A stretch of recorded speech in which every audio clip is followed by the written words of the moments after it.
Hello, everybody, and may I wish you all a very happy 2025 going ahead, and may this be a year which brings peace and soon.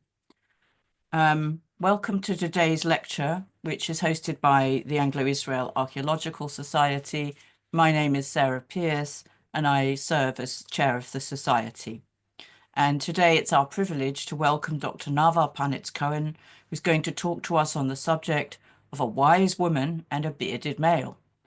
Excavations at Tel Abel Beth Maacah in northern Israel. Northern exposure, the Tel Abel Beth Maacah excavations. As you will have seen, your video screen was turned on when you joined this meeting. Please feel free to keep it on during the lecture because many people find it gives a more personal atmosphere to the experience. But once Nava begins her lecture, your microphone will be muted. So please do ensure it remains muted during the lecture to avoid any background noise. There will be time for questions at the end of the lecture. Please put them in the chat and I will pass them on to our lecturer. Please note that we are recording this lecture and it will be made available on our dedicated YouTube channel, together with recordings of other Anglo-Israel lectures. The Anglo-Israel Archaeological Society is a charity, and we rely on membership fees and generous donations from our members and supporters to carry out our activities of hosting public lectures, sponsoring student participation in excavations in Israel and the local region, or other related activities, and also to publish our peer-reviewed journal Strata, which is given to all members. So if you're not yet a member, please do consider joining. The cost is very reasonable, and further details are available on our website or through our administrator, Mrs. Claire Wilkins. So now to our lecture.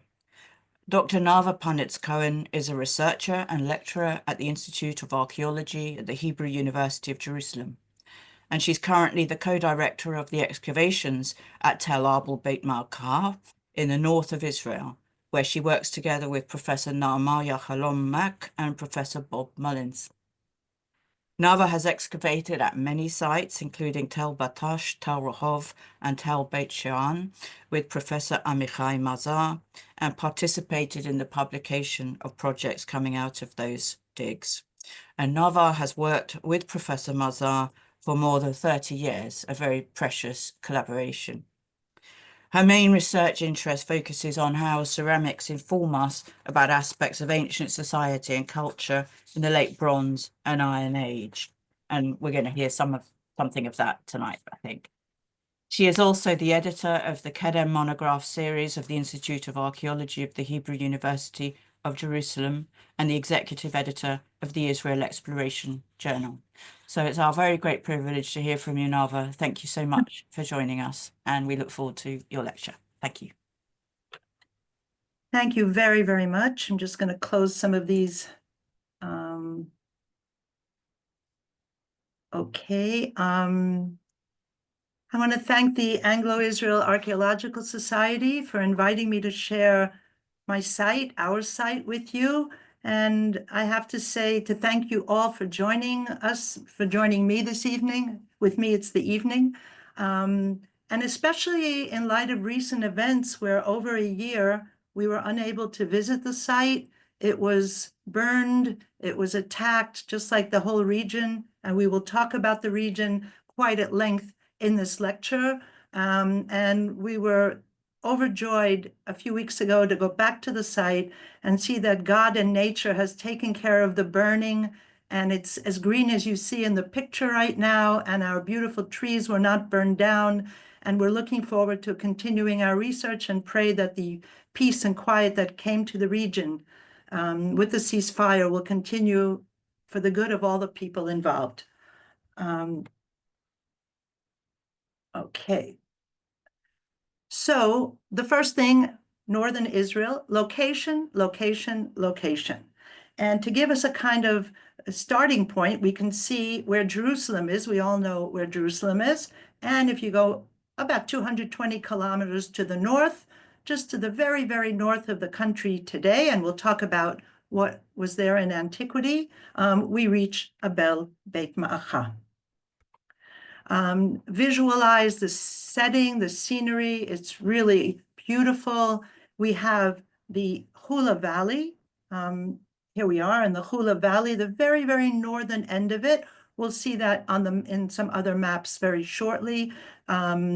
We have Metula, a town that was in the news, not for the best reasons recently. The Ion River, one of the 4 headwaters of the Jordan River, flows along the west of the Tel. Here is the Tel itself, kind of looks like a ship or a well pointing to the north on that kind of an axis. In the east, we have the Hermon Mountain, very, very majestic, very dominant in the scenery. And to the north, here is Lebanon, the Mar Jayun Valley, and the Lebanese Bekaa in the background. All of these geographical points, very important for the historical geography and politics of the site, as I will try to present during my short lecture. And just to kind of hammer in the location in the as vis-a-vis Lebanon of today, this whole area is called the Finger of the Galilee, and you can kind of see what I mean. It's a narrow promontory, kind of stuck like a finger in modern-day Lebanon. This territory belongs to Israel, modern Israel, for historical reasons. And here is Abel Beth Maacah, which you can see is surrounded today, as in antiquities, by very fertile ground with many springs. So the location is pretty dramatic. And like every good Tel, we are also located on a strategic intersection, the Via Maris, the Way of the Sea. I'm sure many of you are familiar with this major route that cuts to the Jezreel Valley and hooks up with another major route, the Jordan Valley route, coming straight up even from Eilat, all the way up the valleys to meet with the Via Maris and up through the Jordan Valley, the Hula Valley, and here we are. X marks the spot. From here, roads going to the east to Damascus, Aram Damascus in antiquity, further to the northeast through Lebanon, and very importantly for the cultural history of our site, towards the Lebanese coast to Tyre and Sidon. And to give an even more visual, I love this map because of the 3D look of it, but we can see how distant, how close we are to these major sites that played such a role in the history of the region, certainly in the Iron Age. Hatzor, 35 kilometers to the south, Damascus, 70 kilometers as the crow flies. And I'm sorry that this switched around, but Tyre and Sidon on the Lebanese coast, cities with the name till today, a mere 35 kilometers, 1 day ride on a horse or a donkey. And when I was looking all this material up at the beginning of our project, I said, let me Google how far it really is from modern-day Metula, which is near our Tel, to go to Tyre. And here we are with the 35 kilometers and a very interesting political comment, not possible. So here we see the intersection between modern politics and geography. Maybe someday it will be possible to make that trip. Tel Abel Beth Maacah is mentioned 3 times in the Bible, only 3 times. 2 of them related to military campaigns. The first and the earliest, dated to the 9th century BC, is when Ben-Hadad, the Aramean king, listened to King Asa, the king of Judah, and sent commanders of his armies against the cities of Israel. He conquered Ion, Dan, Abel Beth Maacah, all Kinnerot with the land of Naphtali. So that was one. And here we see on the map some of those cities. Here's Abel Beth Maacah. The next military campaign mentioned in the Bible is in the late 8th century, in the days of King Pekah of Israel. King Tiglath-Pileser III of Assyria came, and again, a list of names: Ion, Abel Beth Maacah, Janoach, Kedesh, Hatzor, and Gilead, Galilee, all the land of Naphtali. And he carried the people captive to Assyria. I'm going to come back to that point at the end of my lecture, but here's another geographical list with Abel Beth Maacah in the far north of Israel. You can notice that some of the names on this list, for example, Hatzor was not on the early list. Dan was on the early list, not on this list. Very interesting. Why? Not, it's a topic of another lecture. But here we have our site. The third mention in the Bible is a really interesting narrative in 2 Samuel 20 about the revolt of a fellow named Sheva ben Bichri. He was a Benjamite from Gibeon, just north of Jerusalem, and he rebelled against King David, which was a big no-no. So King David sent his army with the chief of staff Joab to chase him, and Sheva ben Bichri fled all the way to Abel Beth Maacah, as far north as he could go, just like today, before he was leaving Israel.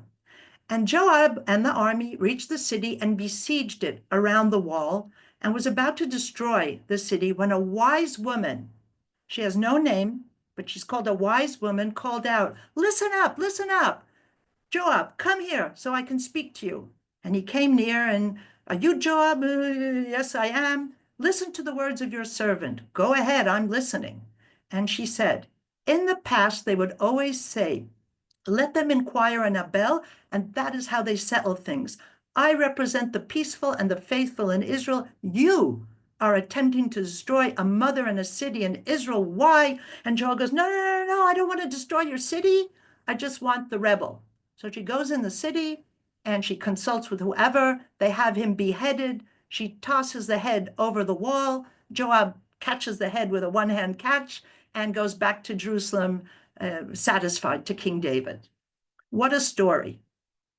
Now, I want to focus just for briefly on a few verses. I'm going to come back to them later, but I want to emphasize them here to tie them into some of our finds later on. So when she said, long ago they used to say, get your answer at Abel, and that settled it. We are the peaceful and faithful in Israel. You are trying to destroy a mother and a city in Israel. Now, a mother in a city in Israel, by the way, is the only place in the Bible that such an expression appears. There's something similar in the Song of Deborah, but this is unique, and many scholars try to understand what is a mother in this case. And maybe we'll get back to that a little later. But when we look at these particular verses, what could they mean? So we, scholars, have two conclusions. This wise woman performed as a kind of local oracle, practicing divination. And Abel Beth Maacah at that time, King David, if it is indeed took place at that time, was part of the kingdom of Israel in the time of King David. We're talking about the late 10th century. So this is a middle 10th century BC. So this is a very interesting conclusion that we might be able to make from these biblical verses. And like I said, I want to tie this into the things I'm going to show you that we found at the site. Here's a really cool drawing from the Morgan Illustrated Bible from the Middle Ages. Here she is, the wise woman, and here they're throwing his head over, and here's Joab just about to leave back to Jerusalem. So that is the third and only mention of Abel Beth Maacah in the Bible. Many people have asked us, well, not just us, but how do you know that Abel Beth Maacah that you're excavating is the Abel Beth Maacah in the Bible? Which is a very good question. First of all, travelers in the 19th century, you're probably familiar with many names on this list of who's who in the 19th century travelers and the biblical archaeologists, visited the site, and based on those geographical lists from 1 Kings and 2 Kings, they decided that this has to be Abel Beth Maacah, because Ayon and Dan and Chatzor and Yanoach and Kedesh, we know where they are. In addition, we have another hint that indeed this big tell is Abel Beth Maacah. Excuse me, the Arabic name is Tel Abel El Kamech, as is the name of the Palestinian village that occupied the site until 1948. Now, Abil is not an Arabic word. So scholars have, like Bill Deaver and other scholars, that this must reflect the ancient name of Abel, which, by the way, in Hebrew means a well-watered meadow. So Abel, El Kamech, Kamech means flour, when you bake a cake kind of flour, Flour. Until today, there are flour mills that were operated with the waterfall, big waterfall located just north of Tel Abel Beth Maacah. So it seems that all this evidence together clinches the deal that the tell that we're excavating is Abel Beth Maacah of the Bible. There are a few second millennium BC sources. I just mentioned the 3 sources in the Bible. And by the way, there are no other Iron Age extra biblical sources, texts that mention the site. There is a mention in the Bible of a kingdom called Maacah, but it's a very convoluted topic, maybe not related, but only those 3 references. In the 2nd millennium BC, there's the execration text, which you might have heard of, that there's kind of voodoo dolls in Egypt where they wrote the names of the enemies of Egypt, and then they broke them to break the power. The Thutmose III's list of conquered cities, maybe the Amarna letters. But I'm not going to discuss the Bronze Age finds that we have today, so I'm going over this quickly. But I do want to point out an interesting aspect. In these sources, the name of the city is Abel. There's no Beit Maacah. This suffix exists only in the biblical references.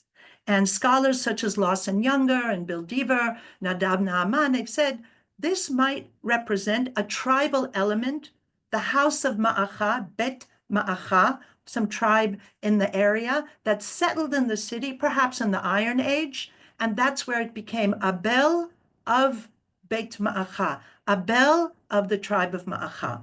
Perhaps we have no evidence of it, but it's an interesting theory. So that was background, historical geography background, and now I'd like to dive into the site itself. Here we are looking, you can see it's a lot less green in the summer than it is in the winter, like every site. It's composed of an upper tell in the north, very lofty, a saddle in the center connecting them, and a very large lower tell with steep slopes formed by a Middle Bronze Age rampart that we found in the excavation. You can see here the beautiful Hula Valley surrounding it, the beginning of the Golan Heights. It's a little fuzzy in the background. The tell covers around 100 dunams. It's one of the largest tells in the region. It's nothing like Dan or Hatzor. They are 500 dunams and 300 dunams, but we're pretty large for this region altogether. And I think that Sarah mentioned this in the introduction, but I do want to go over it again, that Professor Naama Yahalom-Mac, this is me, Robert Mullins, the 3 of us are directing this excavation from the beginning, and Professor Amichai Mazar, our mentor, we did our doctorates with him, and we're very proud that we're trying to continue his legacy in our work on the tell in this excavation. So that's my tribute to him. Now here again, another green shot of the tell. This time we're looking to the northeast. We started the project excavating in 2013. We preliminary surveyed, then conducted another survey, a more professional and detailed one. And what we found is that the periods of occupation on the whole tell range from the early Bronze Age 2 in the 3rd millennium BC, all the way almost up to and then the Middle Bronze Age, the 2nd millennium BC, the Late Bronze Age, which by the way really surprised us because you look at Hatzor in the Late Bronze Age, it's the head of all those kingdoms. It's an amazing site. Our site is hardly settled in this period, which really surprised us until we realized that perhaps Hatzor overshadowed the towns and the cities around it, and it didn't really have a chance until Hatzor was destroyed in the end of the 13th century BC, and then we see the cities around, such as Abel Beth Maacah, prospering. So here we have the Iron Age 1 and 2A. That's the period that I'm going to focus on in my lecture today. And we have Persian and early Hellenistic, Roman and Byzantine remains, but they don't cover the whole site, and they're not very robust. And early Islamic, Mamluk to Ottoman, again, mainly burials and small houses, and of course the Palestinian village that I showed you before. Okay, so here's another view of the tell, again, this time looking to the west to the Naphtali Hills. This ugly wound in the scenery is the Kfar Giladi, the Kibbutz Kfar Giladi quarry. I wanted to Photoshop it out, but that's what you can see today. And here are our excavation areas in the lower city, the lower tell F and O, and the edge area K, A, and B. And if you can notice that all the areas are on the edge, the perimeter, because the remains of the Palestinian village exist You can't really see them in this photograph, but especially over here, you can still see ruins of the houses, and we didn't want to excavate there. So we picked our excavation areas depending on prominent features, depending on research questions that we have. For example, you can see in the very top of the Tel, on the northern end where there's a big bump, very high Acropolis, there's an IDF bunker, the Israel Defense Forces bunker, which unfortunately did quite a bit of damage to the antiquities there. And we said, ooh, there must be some really great building hiding there that uplifted that whole part of the Tel so high. But we didn't give up when we saw the bunker, and we approached it through Area B. And I will show you what we found there that we think was one of the reasons why we have this upper part of the Tel. So I will go into the remains from the Iron Age 1 right now, the 12th to the early 10th centuries. This is what we call a superposition plan, where we take all, it looks kind of like a Rorschach test, right? It looks really odd when you don't know what you're looking at. But what we do is we take the architecture of each phase, each stratum, and we superimpose it in the plan with different colors to kind of give us a bird's eye view of the strata. And what I want to point out here is the Iron 1 sequence, which you can see mainly here in the eastern and lower part of this area, Area A, which I showed you in the slide before. We went much deeper here than we did up in the west, the upper part, and you can see all of the colors. Everything except purple and this little blue guy belong to the Iron Age 1. We have 5 strata dating from the 12th century to the early 10th century, 2 destructions between them, and every occupation, every stratum is different from the one before. This is a very, very interesting and curious results, because you'd figure that people, even if there was the destruction, they rebuild the house. But in this case, every stratum is different from the one before. I'm going to present to you, because there's so much material, but I'm going to focus on the green strata, the building, and the red. The green is stratum A4, and the red is stratum A2. Let's start with the green guy. Oh, before I go on to the green person, the green stratum, the building, I wanted to show you the earliest occupation, what we're calling A6, the very, very beginning of the Iron Age 1 sequence, dated to the 12th century BC, and it really is mainly a series of pits. Those of you who are familiar with biblical archaeology will have encountered this phenomenon at what we call Israelite settlement sites. Dan has many, Hatzor has many, the Upper Galilee has many pits, and it's a very interesting phenomenon. Here you can see one of the pits cutting into a massive Middle Bronze Age brick wall, and what's missing here, there's no Late Bronze Age at all. We go right from, there's about 350 years missing from the Iron Age. They dug right into the Middle Bronze Age. Another thing you can see here is how on top of the layer with the pits, the architecture, we have one building here, another building, a later phase, another building. This is a real archaeological sandwich or layer cake that you can see in this slide. And on the side here, one of our volunteers is happily holding a jug that she excavated in the pit over here. And it's interesting that this jug, belonging to the early Iron Age, the Bronze Age is done, the Canaanites are gone, supposedly, but if I found that jug in a late Bronze Age context, a Canaanite context, I would feel great. It would fit right in. So here we have a phenomenon of the continuity of Bronze Age material culture well into the Iron Age, when we assume, we think historically, new people have moved in, new ethnic groups, be they the Israelites, the Phoenicians, the Arameans, but the pottery traditions in many ways remain the same. But that's another lecture. Oh, and just to show you that those pits don't just belong to Area A in that little area, I'm showing you an Iron Age silo, cutting an Iron Age pit, cutting a corner of late Bronze Age walls, picture perfect archaeology stratigraphy. This is in our Area F. But the phenomenon of pits of the earliest settlers is very interesting. Now I'd like to move on to the green building. the building that belongs to the 11th century BC, right in the middle of those five Iron Age 1 strata. And I'd like to point out the plan. It's not complete here in the slide, but the northern room of this building has one of the oddest features I've ever seen. I hope you can make it out in the plan and in the aerial photo. The corner in the northwest is round, and it's something you don't expect to find. All the other corners are nice and 90-degree angles. This one's missing, but we know that it was, and that's a very curious feature. You should be asking me, why do I call it a cultic building? Okay, so what I'm trying to get at is that all the features, the architectural features and the other finds that I'm going to show you shortly, they're unique. So what does an archaeologist do when they find something that's unique? They call it cultic. But I hope it's not just the fact that we have these architectural features, such as a round wall.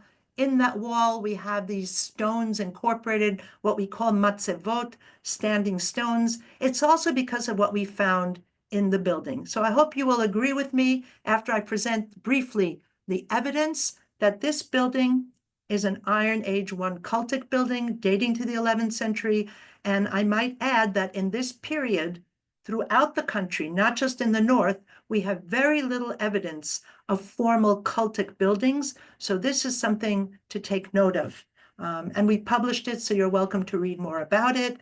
Here is that rounded corner that I pointed out right over here. And in this corner, in the wall in the west, a big block of stone and another basalt stone were incorporated. There was an oven in the rounded corner, another oven stuck to this matzeva, and a storage jar full of ash. And each one of those features had a big flat stone attached to it. Now, if you were excavating a house, a domestic house, you wouldn't expect to be all those ovens and all these special features. You can build the wall without these big stone blocks. You didn't need a rounded corner. So we figured that these and other features are what serve as evidence that we are dealing with a cultic structure.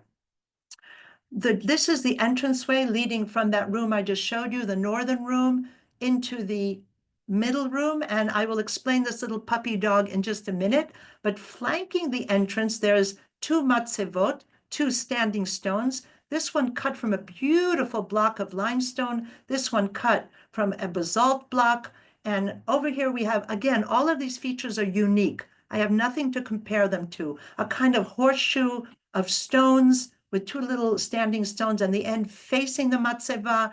And this, we call it a bama. It looks like just a pile of stones, but on top of it, we found a complete pithos and a beautiful painted crater. On the stone floor over here, we found other interesting finds, a complete deer antler, a bull figurine, and the reason that I had that little puppy dog in the entranceway, in that entranceway was a complete a burial of a complete dog skeleton, which is a kind of odd phenomenon. Maybe the dog just laid down there and died, and it's not a burial, but our zoo archaeologist says he thinks it is a burial. And on the other side, in the room I just showed you, there was a burial of a donkey or a horse in a pit. Again, not something you would expect to find in somebody's house. Again, why we're defining this as a cultic structure, totally unique. And perhaps when we're trying to understand what was the identity of the people who lived here in the 11th century BC, in the full-blown Iron Age 1, how did these elements, some of them from the Canaanite world, some of them innovative, how do they contribute to what we understand about these people?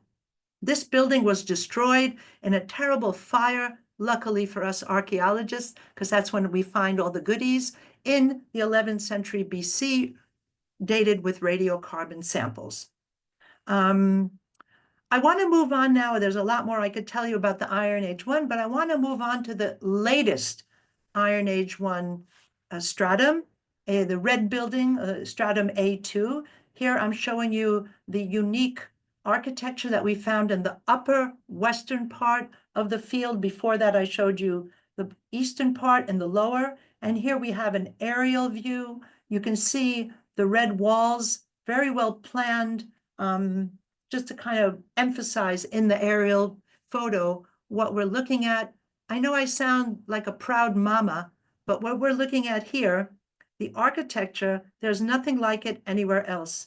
There's a kind of entranceway, flanked like a corridor leading from the north. There's another building here on the east that I won't describe, going through an entranceway flanked with pilasters into a central hall with monumental stone floors, one over here, one over here.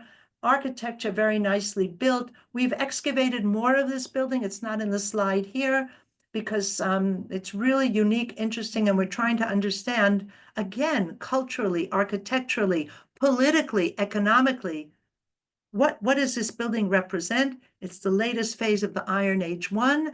And what we found inside was evidence of industry, storage, administration, and cult, monumental. Again, this is not somebody's house. This is not a private dwelling. What I'd like to show you now of everything that we found in this complex, it's not just one building, it's a complex of buildings, are these two foci of the stars here. I'm going to start with the one here in the south, which is in the entrance corridor. Oh, I did want to mention that at this time, in the late 11th century, which is when this phase is dated to, Chatzor, 35 kilometers down the road, was hardly occupied at all. After the destruction of the Bronze Age city, it was virtually abandoned. Dan, 6 kilometers down the road, was just a little village. So, again, the proud mama, it seems that Tel Abel Beth Maacah was the main urban center of this time. Again, what does that mean? Who were these people? What was the reason that they developed the city the way they did at this time? So this star over here, I want to show you what we found in this corridor. As we were excavating it, we didn't have a clue. And the more we went down around it, at first it just looked like a ring in the ground. As we went down around it, you can see that it became a kind of large pot, and it turned out to be a pot bellows. Perhaps you've heard the term.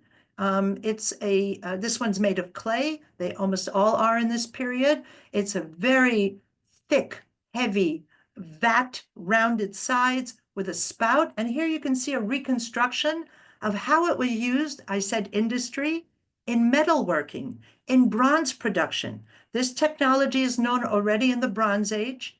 Here we are in what we call the Iron Age 1, the late Iron Age 1, the end of the Iron Age 1, but they were still using this technology to produce bronze. So the way it worked is you take an animal skin, you tie it tightly around this ridge of the rim, and you'd put a stick in and start to pump the air, pump it like a vacuum.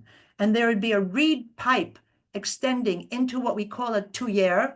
It's a clay pipe that's bent like that. Here's the crucible. Inside the crucible are the charcoal and the embers and the bronze pieces, and it melts it.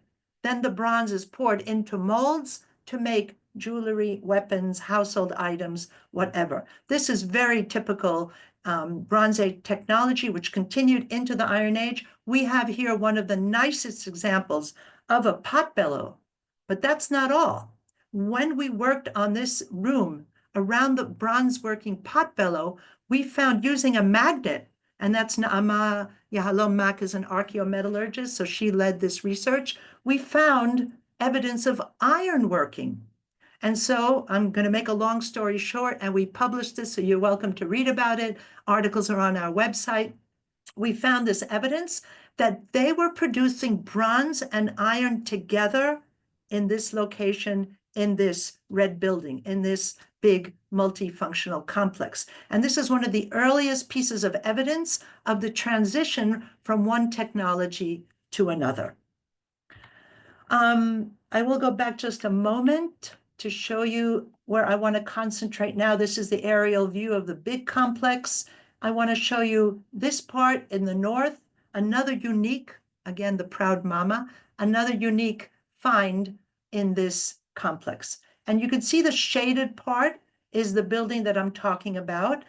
On one hand, it's integrated into the entire complex. You can see the monumental floor. This is where the pot bellows was found, but there's no way you could get from here to this building. It must have been entered from the north. And again, because this building, and you can see the plan here on the right, because this building has so many unique elements, and I hope I will prove to you that it too can be called cultic. So we have the green building in the 11th century BC with the cultic finds. There was destruction, there was occupation after it. Above that, the red occupation, the building of the late 11th century, and a renewal of cultic activity, but not the same. Something, as Monty Python says, something entirely different or totally different. So I'm going to take this unit now and describe it and show you the different elements in it. This is a kind of fuzzy picture. I produced it from a 3D model, but here are the elements that we're looking at. We have a huge oven in the corner with many interesting finds that I'll show you soon over here. A large basalt border over here. A large stone, 1.20 meters long, laying down that we think was once a standing stone. At one point they laid down, and another one here on the side. Here's an entranceway that you can get into this courtyard. An altar, a stone stacked altar. Two mortars on either side of this guy, which I'll show you soon. A bama and a bench. I'll show you other pictures shortly so it'll become even more vivid. And another doorway leading to the west. Again, you couldn't approach this from other places, only from this side. And something very enigmatic on the western end of this unique, I'm calling it a courtyard, maybe it was a room. What is that? So as we were excavating, and if any of you have been on an excavation, you know when you start seeing things that are burnt, you get really excited because that means that it was a destruction, and indeed there was. We found this beautifully plastered wall and this really odd-looking squarish shape built of mud brick with some stone starting to emerge from the debris, from the burnt debris. And I will save you the tension, and this is what we found. I'll show you another shot of it later on to see the whole thing, but we found a kind of basin, 1 meter by 1 meter, standing 1 meter high, and the top of it had a double basin separated by a partition, and the plaster in the basin went up to the wall, and because of the double basin, and in the northern basin, there was an opening. And because it was a double basin, we jokingly call it the kosher sink. And maybe it was something of a sink. What we found as we excavated the whole edifice, the whole installation, was that this was a drain. There was an opening over here, so any liquid poured into this part of the basin came out over here and flowed in this channel. Again, proud mama, totally unique. Nothing that can be compared to it. Here we have a view of this kosher sink. Of course, it's not a kosher sink. The stacked stone altar, it's flanked by two beautiful mortars, the bama, the platform, and the brick bench, and the entranceway going out. Look at the preservation of this wall. It's preserved to its very top, almost 2 meters high. So this was a very interesting and exciting cultic context. We researched this, just published an article about it. You can find it on our website. What was it used for? It wasn't an altar. There's no sign of burning on top, which would say it was an altar. It must have been used for some kind of activity that involved liquids, maybe oil. We tested for blood and we couldn't find any, but maybe there was. Oil, wine, water that was poured came out of the drain, and we used for some kind of a cultic activity that we just don't know. What was it? Was it Canaanite? Was it Israelite? Was it something else? These are the kind of clues that we have as we're trying to understand who are these people. In the courtyard itself, right in front of that kosher sink, here's a dramatic picture of what it looked like in the destruction. We had at least 6 pithoi, and you can see Avia, our restorer, standing next to the big jar that she just restored. Here it is in the ground. And it's as tall as her. She's about 1.60 meters, 1.58 meters. So you can see the huge jars. There were 6 of them, if not more, standing in this courtyard they were empty. So we think they held liquids, maybe water, or whatever was used in the kosher sink in that practice, perhaps. This is a very interesting type. It's called a wavy band pithos because of the decoration, and it's typical of the Tyrian coast, of Tyre, typical of the Phoenician coast. So here we have some kind of a connection between Abel Beth Maacah and that not too far away city of Tyre. Other finds in this area that we think is cultic, there's one of those mortars I showed you. This is what it looked like as we were excavating it, and this is what it looks like after it was restored. It's a cult stand. We don't have the top of it with the bowl, but you can compare it to one from exactly the same period, the end of the 11th century BC, the beginning of the 10th century BC, with the bowl. Here is the thing, the little snorkel that fits into the top, and this one is probably prettier because it comes from Megiddo, but I'm pretty proud of ours as well. So another evidence that this was cultic. Some of the finds in the I'll go through this quickly. Another deer antler. We published this as well. You're welcome to read about it. A complete fallow deer antler. It's a different kind of a deer, but definitely used in cultic practice. A bronze razor covered with goat hair, and next to it, the horn of a goat, a unique spouted amphora, a hematite weight. In short, we're still researching it, but really exciting finds, all of it destroyed. Oh, another thing that I can share with you is, of course, when we found these big stones lying down, the first thing that came to mind, if you're familiar with the site of Beit Saida, near the Sea of Galilee, where they have this beautiful moon god stela from the Aramean iconography. So we were sure that we pick up our stones, we're going to have one of these guys etched on the bottom. But like we said, sometimes a rock is just a rock. So it was a standing stone, but it was not iconographic.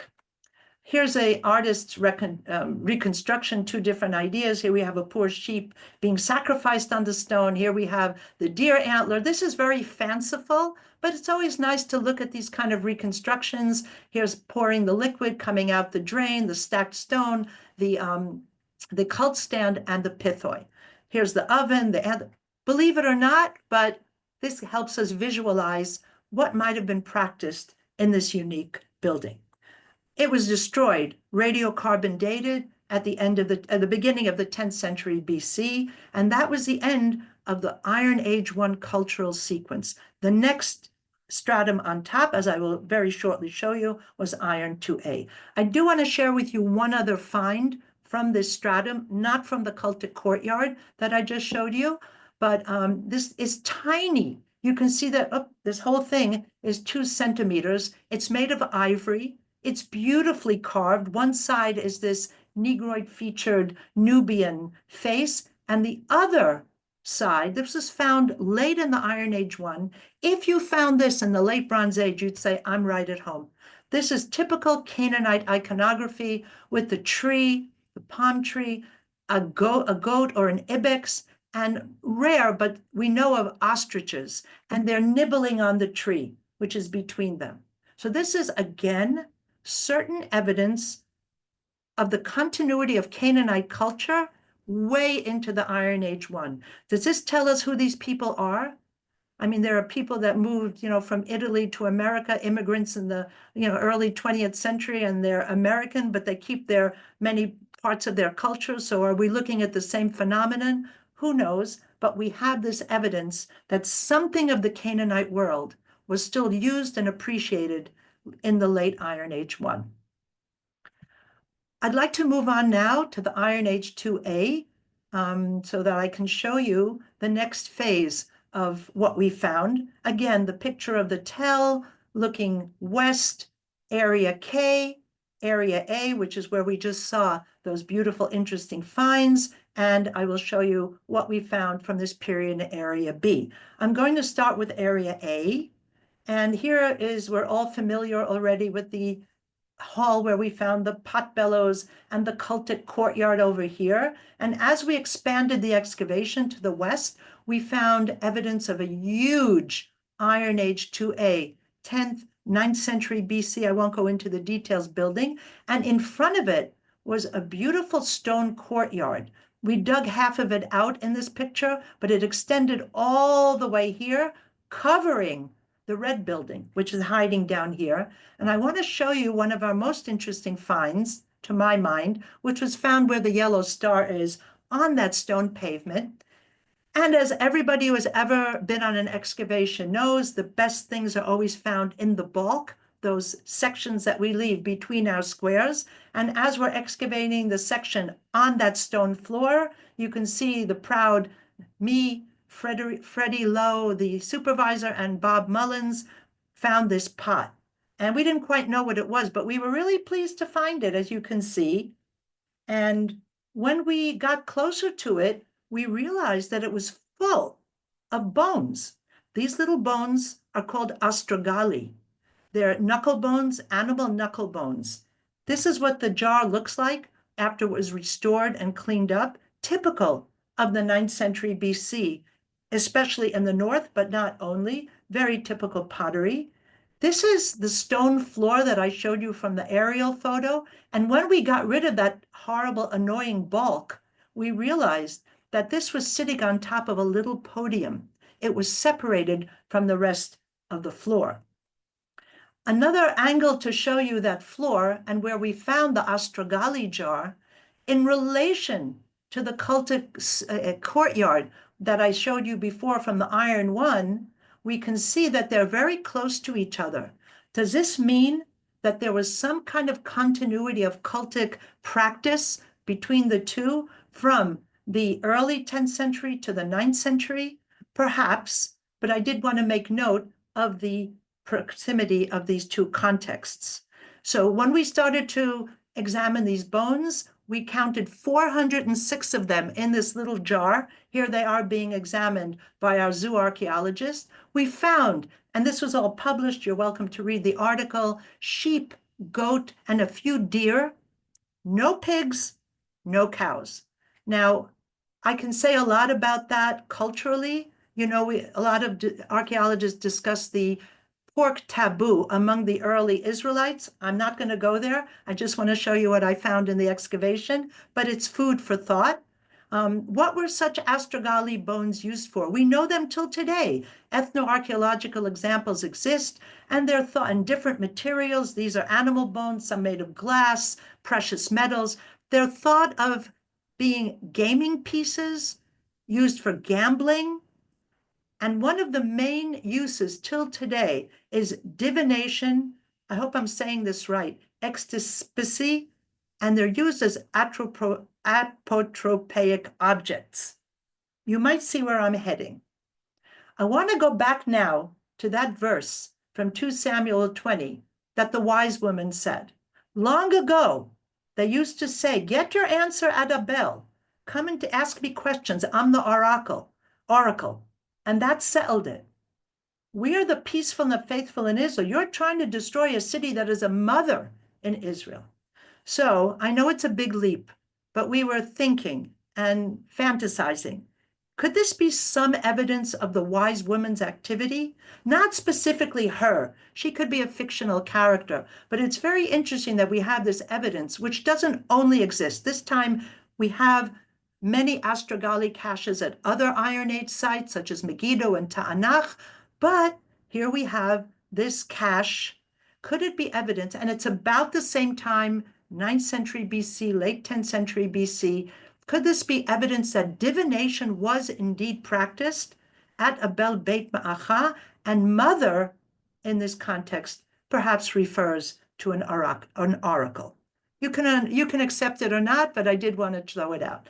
Now I'd like to just show quite briefly, because I'm winding up, the Iron Age remains in Area B at the very top with this big bump over here that I mentioned. Here's that IDF bunker that ruined so much of the finds.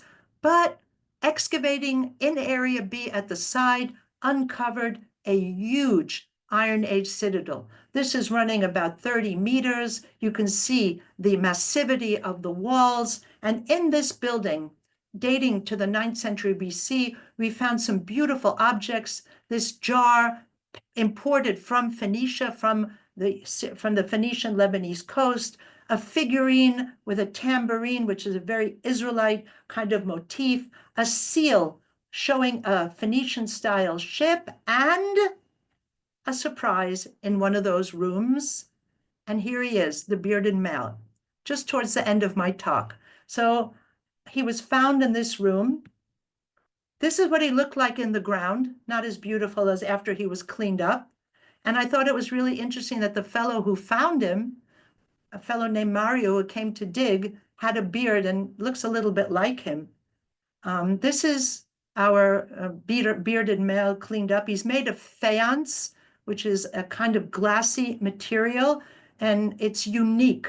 The whole thing is only 5 centimeters, but you can see the beautiful artwork in it. Our research took us to different places to try to understand the iconography, Egyptian iconography, Phoenician iconography, Assyrian iconography, Phoenician again, Moab.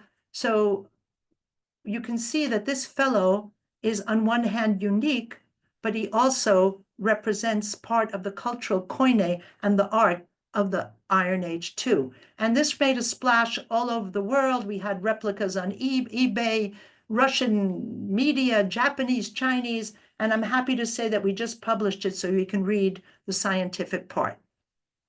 And Professor Ami Mazar, when he saw the head, the faience head, he said, don't go so far to look at Egypt and Phoenicia and Assyria to find a parallel. This is Mohammed bin Salman. Here he is. So it is an uncanny resemblance.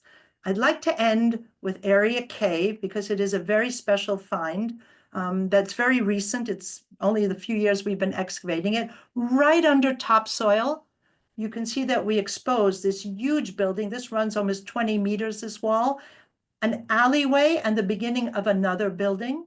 It's got 1, 2, 3, 4, 5 big rooms. Here's another view of it looking towards the west. And in these rooms, we found, so far we've counted over 50 jars. This is what it looked like. There was a major destruction at the end of the 9th century, and it was really exciting. This is what the jars, only a few of them, look like after they've been restored. Many of them have marks on their handles made before and after firing, which is a clear sign of administration. On one of the jars, we have an ink inscription in ancient Hebrew. We've published this as well, Libinayo, which is a name, a private name, but I do want to point out that Yo is a theophoric Northern Israelite ending. If you found this guy, Benny, down in Judah, he would be Binayahu. So the Binayo is kind of indicative of Northern Israelite culture. In one of the jars, we found a block of gypsum, which is used, we know, in winemaking, which gives us an idea of what this building might have been.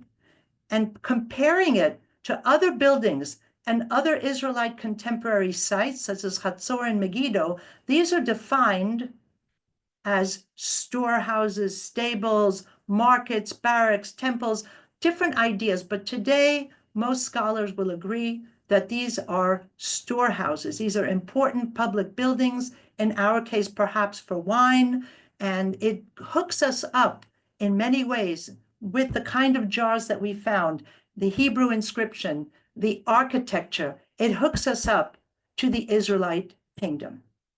I want to make one point before I give my summary.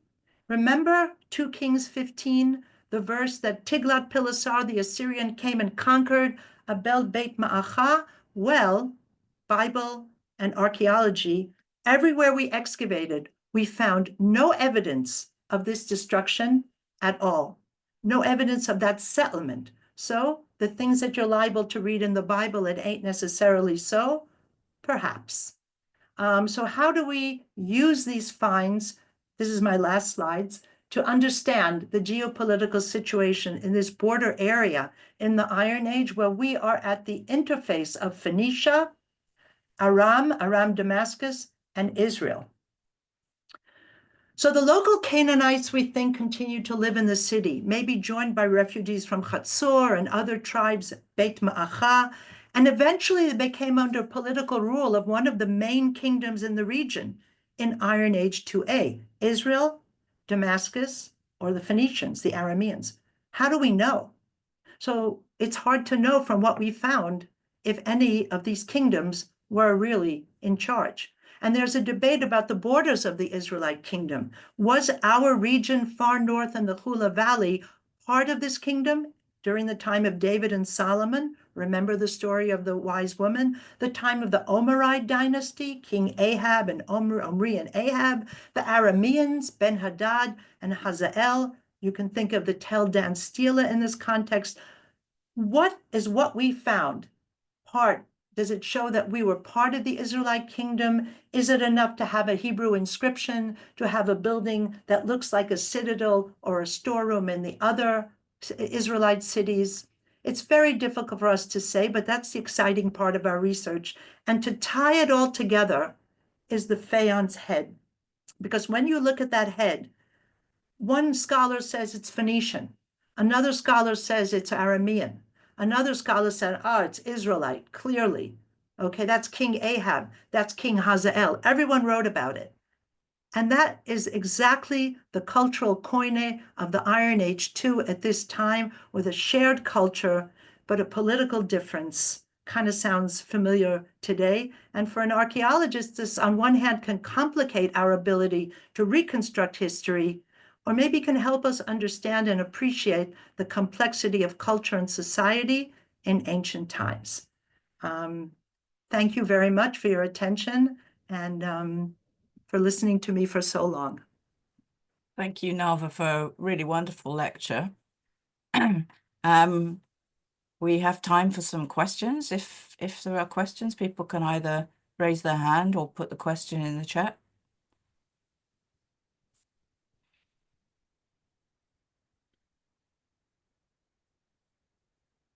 Well, maybe I should kick off with a question. What do you think the bearded man is? What's it for? Yeah, that we just published that in an article after many discussions. We think it was part of a larger statue. Now, the body might have been made of a different material, perhaps even wood that wasn't preserved, because you can see on the neck that there's an attachment. It's not nicely cleaned. Now, was this statue positioned as kind of like a votive item? It's a generic person. It's not King Ahab. It's not King Hazael of the Arameans.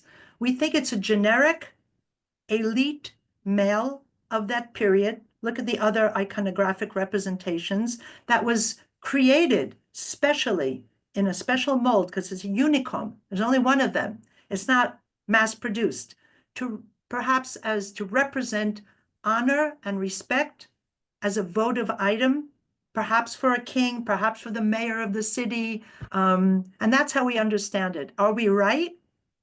It's so hard to know. That's the beauty of it. You find something like that and you become a detective, and we don't know, but it's food for thought. Oh, we have another question from Daya Short. How do the bellows compare with the ones in Timna? Is there an overlap of technology? Yes. I'm not familiar that there are complete pot bellows in Timna. I know there are many tuyères and crucibles that have been studied. I'm familiar with comparisons in Megiddo to our pot, to a Tyre. There's a complete one in Phoenicia that has been published. The same technology, certainly during the Bronze Age and into the Iron Age. Feinan and Timna, they used the same bronze working technology at this time. Later on, the technology changed. I'm sorry you don't have Naama. You should invite her to lecture because that's her specialty, archaeometallurgy, and it's fantastic to look at how the technologies transfer. And what was fascinating to us was you were there, the transition between the bronze making and the iron smithing, which is a different technology. Thank you, Nova. Some more questions from Kenneth Edwards. When iron and bronze were found in close geographic proximity, was it that the levels or depths were virtually the same that enabled you to place them in close chronological proximity? That's a good question. When we excavated down to the floor, that this potbellows was sitting on, we worked with a magnet, a very powerful magnet, because Naama's an archaeometallurgist. She goes, I said, what are you doing with a magnet? We can see the bronze pieces all over the place. And the bones that we found there, the animal bones were burnt. So it was all there, all the paraphernalia. But when she went over the same floor, okay, so that was the question. It's contemporary with the bronze working. She went around with the magnet. She found these metal fragments. I forget the word, not fragments, splinters. I can go back to the slide to remember that were, they stuck to the magnet, and you can read about it. I don't know if I can describe it so well because it's a different technology called smithing. It doesn't use the kind of wind and air that the bronze making does, but it was definitely contemporary with the bronze making. I mean, a few years apart perhaps, but on the same floor. Thank you. Nate Ramsayer, great presentation. You mentioned there's no destruction layer from the time of Tiglath-Pileser. Have you determined the end of this site? What happened to it? Was it destroyed or was it abandoned? Wow, $1 million question. So archaeologically, stratigraphically, we have you saw some of them today, very robust architecture and finds up to the end of the 9th century BC, radiocarbon dated. Now, the citadel, I'll go back to that in area B, where we found the bearded male. Okay. This is a better picture of it. In this room where we found the bearded male, there was burning and restorable pottery. In this room, there was nothing. In this room was that beautiful Phoenician jar. So the evidence of the destruction and the end here is a combination, in this context, of just some kind of a burning and abandonment. So I can't give a clear answer. In area A, that Astrogali pot was just left there. And they left it there. I mean, who leaves something like that just, on the floor there? So that kind of speaks of an abandonment, again, towards the end of the 9th century. When we get to the area K storerooms, okay, and we find this context of hundreds, we restored 50 of them so far, of these identical jars. I mean, when you look at the restoration, all of them are almost exactly the same, but it's a big destruction. And in one of the rooms, it was all burnt. I don't know if you could see it in the slide. So this was destroyed. Now, having said that, we don't have radiocarbon dating for this context, as luck would have it. We hope to continue excavate and find. The jars were empty. They had contained some liquid, not grain. So we have a destruction. We think, based on the pottery, that it can be dated to the same time as Area B Citadel and the Area A Astrogali jar were ended. So all in all, a long answer, we think the site was abandoned / destroyed at the end of the 9th century. There's some evidence of reoccupation in the 7th century BC based on pottery and glyptics and architecture. And after that, Persian, Hellenistic, you got the whole kit. But we did not find, if you go to Dan, you go to Hatzor, you go to Megiddo, you see in your face, excuse my language, the Assyrian destruction from the textbook archaeology, the houses, the architecture, the 4-room houses, the pots, the pottery, all suit the late 8th century, and you can pretty much say who done it. It was Tiglath-Pileser III's destruction. And we expected to find that too. But after that room with the head in area B and the storage jars in area K, nothing. So we may be surprised, and maybe where we had not excavated yet, under the houses of the village, the Palestinian village, which we don't want to touch. We don't want to disrupt those remains. Maybe there are remains of the 8th century, but to date, in all the excavation areas, it was one of the big surprises. Maybe in the list in the Bible in 2 Kings 15, it was a mistake. These were copied by scribes, and maybe they copied the earlier list. There are differences between the lists. Are they historical archaeological truths, or maybe a scribal error? So maybe we got stuck in that list by mistake. And actually, we have a destruction, more or less, at the time of the Aramean king, Ben-Hadad. But archaeology, it's very dangerous to do a one-on-one with the Bible. I know I did it with you today, when I talked about the wise woman and using the astragali as a divination, the practice, not her specifically. I made the leap, but we have to be very careful when we find a destruction.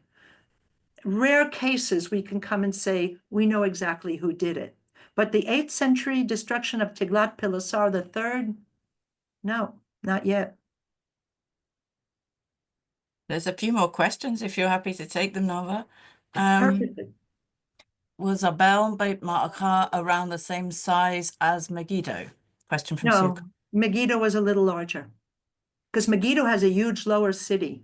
People are mostly familiar with the upper Tel, where you visit the water system and the palace and all that, but we're a little smaller. I don't remember the size of Megiddo, but we're a little smaller. We're still pretty big, but not as big. There's a couple of questions on the bearded man.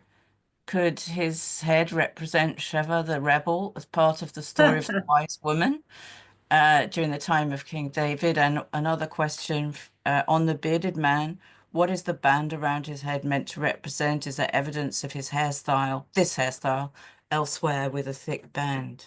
Excellent questions. I kind of hurried in the end, so I didn't go into more detail, but it's, first of all, chronologically, if there was a Sheva ben Bichri, and if he did reach Abel Beit Maacah, and if the story, which could be true, but maybe it was, moved around historically, this was found in a late 9th century BC context. Radiocarbon dated. There were olive pits here. We're publishing that now. So now, was he an heirloom? That he represented someone, royal from an earlier period, and he was kept and curated, and we found him later on. By the way, an Egyptologist once, Arlette David, wrote to us, she's convinced he's Egyptian from the late Bronze Age. And it was just an heirloom that was passed down until we found him in a late Iron Age 2A context. So anything's possible. If it's a rendition of Sheva ben Bichri, I mean, even historically, he was there for a few days until they beheaded him and got rid of him. Maybe it was a mythological story, like an urban legend that they kept alive. We can say anything. That's the beauty of archaeology. I think that the concept, Debbie Ben-Ami, who studied this, and she published it in our article, the iconographic description, he's like the generic elite male of this period, which leads me to answer about the diadem, the headband. Now look at the beautiful detail on it. First of all, I hope you can make out that it's stripes, black and yellow and green and black. He's tinted green. So the green in the diadem is the natural color in the background. But can you see the yellow? I hope you can make it out. You can see it over here. I can see it nicely on my screen. And if you visit the Israel Museum, he's there. He's on a motor turning around. I'm sure he's nauseous by now, but it's a really cool exhibit. But we think that the gold represents royalty, not necessarily royalty, a particular king, but certainly an elite figure. And the tassel in the back is something that also, can you see the tassels? This is the back of it, is also representative of an elite figure. It's pretty rare, but you can find it. Again, in our article, Debbie gave all the different examples. And another thing, look at his glossy, beautiful coiffure. Is that how you say it, coiffure? He's got gorgeous. I wish I had such nice, locks. Very, very well done, very shiny. And that is another, according to Debbie, she's doing her doctorate on male representation in the Iron Age, Bronze Age, Iron Age. She said the glossiness and the black color is a symbol of virility. And the headband is a symbol of elitism. Another thing we can notice, you can't see his ears. And his beard is just like his hair. You can't see his ears. But if you look at the parallels, almost all of them, you can see their ears. Even the Egyptian fellow over here, okay? King Ahiram of Sidon, Tyre, you can see his ears. So on the other hand, The closest parallel is his faience head from Yokneam, which is in the north but further to the south in the Jezreel Valley, dated to the same period. In my opinion, not as beautiful as ours, but you can't see his ears either. So there was some kind of a tradition, a local northern tradition. They look very different, but these small faience heads of elite males that must have played some role in the culture of the time. Yes, the headband is extremely telling.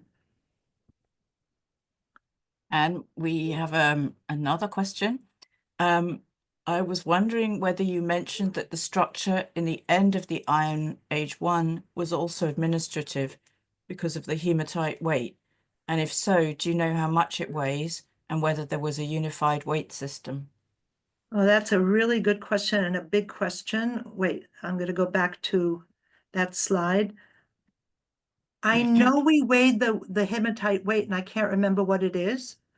There's literature, people like Roz Kletter and others have written extensively about the weight systems, mostly of the Iron II, even the later Iron II, which is when there really was a system and many of the weights were inscribed. The reason we're even calling it a hematite weight is because it looks a lot like the later Iron Age weights with the dome shape on top and the flat bottom. I don't know if it was used in administration or used in the cult that was going on here. We really don't know. I would say if we're looking for administration in this big red building in the late Iron Age 2A building, I would look at this little fellow.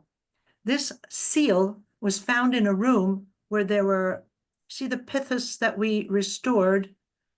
We had about 5 of them in that room. Amazing vessel. We didn't restore all of them. There were chalices and bowls and this little seal.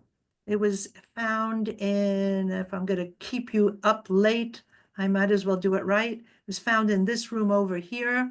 Nothing to do with the cultic area. But all those pithoi, that's massive storage. These can contain about 100 liters each. Okay, so we have about 6 of them here in the courtyard, maybe, maybe playing a role in the libation of this kosher sink, quote unquote. We have the seal and the pithoi here. So when I say administration, I'm kind of throwing out a term that you have to back up. And maybe one seal and many jars with storage is not really administration, but it does speak about some central authority that's collecting whatever it is and storing it, perhaps for redistribution, perhaps for local needs. And that's why we said it was industry would be the metal making, cult would be the unique building that I tried to describe to you with a lot of enthusiasm, and the seal and other objects that we have found. Yeah, and we're still excavating. You see over here, this last season, just before the war broke out, we excavated another beautiful stone floor, and God willing, we're going to go to the west and keep digging and find more of this interesting building. And then maybe I'll have more to tell you. Well, that would be really wonderful to hear from you again, Nava. I think that's a perfect point at which to end. Thank you so much for taking all these questions. Thank you. For a really beautiful lecture, as one of our colleagues said in the chat, really beautiful. Such a clear exposition of such an obviously very complex site. Not surprising at all that you are a proud mama, as you said on a number of occasions with all I'm a these grandma. I am now a and grandma, so grandma, on which I'm a very proud many grandma. congratulations. Yes, 2 grandchildren in recent times, you said, but also a proud mama of these wonderful finds as well. And extraordinary that so much that's unique has come out of this. So we really, really look forward to hearing from you again. And thank you for sharing your expertise and your really infectious enthusiasm for it all with us. It's been a really wonderful occasion. Okay, I'm So, just going to go really, really quickly to the last yeah. slide to show you the website. I'm going Oh, to leave yes, it up, please. and you're Thank you. all welcome to, we have a lot of articles posted there and pictures, and you're welcome to browse it as much as you'd like. That's wonderful. Thank you. And yes, just to confirm what someone's asked in the chat, this lecture will be made available on the web once it's been edited to remove me from it, so you get the real treasures from Nava direct. But thank you once again, Nava, very, very much for joining us Thank you. and for a wonderful And lecture. let's pray Thank for you. peace and quiet for all peoples in this troubled region. Absolutely. Amen. May it continue. Thank you. Thank you.